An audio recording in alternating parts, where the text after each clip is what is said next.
Are your high deductible health plans no longer considered credible for Medicare Part D purposes? With big changes coming to Medicare Part D for 2025, namely the $2,000 limit for Medicare Part D beneficiaries, many employers are concerned that their high deductible health plans are no longer considered credible for Medicare Part D testing purposes.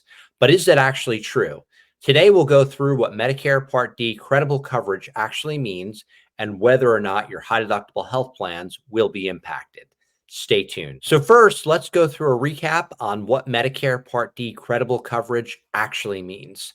So Medicare Part D credible coverage means that in essence, the employer's prescription drug plan provides a benefit that's at least as good as what the standard Medicare Part D plan provides. There's a complicated formula that consultants and actuaries can use to determine this.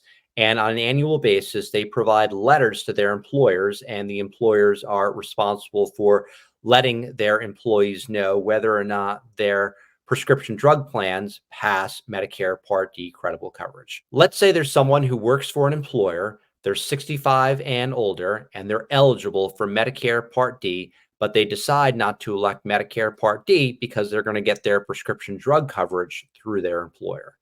Now, let's assume that the coverage provided by the employer is considered non-credible. And later on, let's say 29 months from now, the employee goes and they enroll in the standard Medicare Part D plan that's available in the marketplace. What will happen when that individual decides to enroll in a Medicare Part D plan? They may be subject to a late enrollment penalty.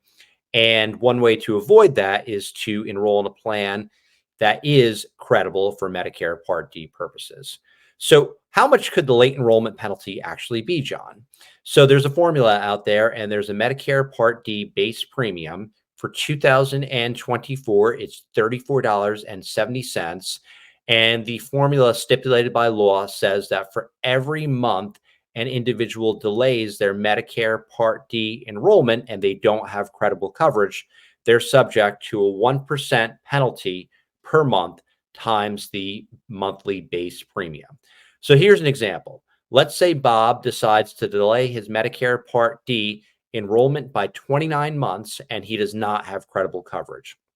The formula would be 1% times 29 or 0.29 times $34.70, or his penalty would be $10.06 per month. And he would likely have to pay that for as long as he's enrolled in a Medicare Part D plan. So again, if he wants to avoid that, he needs to basically either enroll in Medicare Part D when he's first eligible, or if he elects his employer plan, decides to elect a plan that provides credible coverage. So how does this relate to high deductible health plans?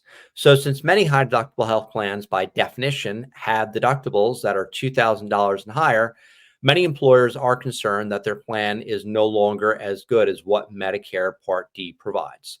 The good news is if your deductible, let's say, is $2,000 or lower, and the out-of-pocket limit is $4,000 or lower, and the employee coinsurance is 20% or better from the employee's perspective, the plan will likely pass Medicare Part D credible coverage. If it's higher than that, I strongly recommend that you reach out to your plan consultant or actuary, have some testing done, and really be assured that the plan does pass Medicare Part D credible coverage, so you can tell your employees that as they may be impacted by the changes coming for 2025. If you don't work with an actuary or consultant today, feel free to drop me a DM and I'm happy to get you set up and get that letter over to you. Now, we want to hear from you guys. What do you think of the changes coming to Medicare Part D for 2025? Comment below.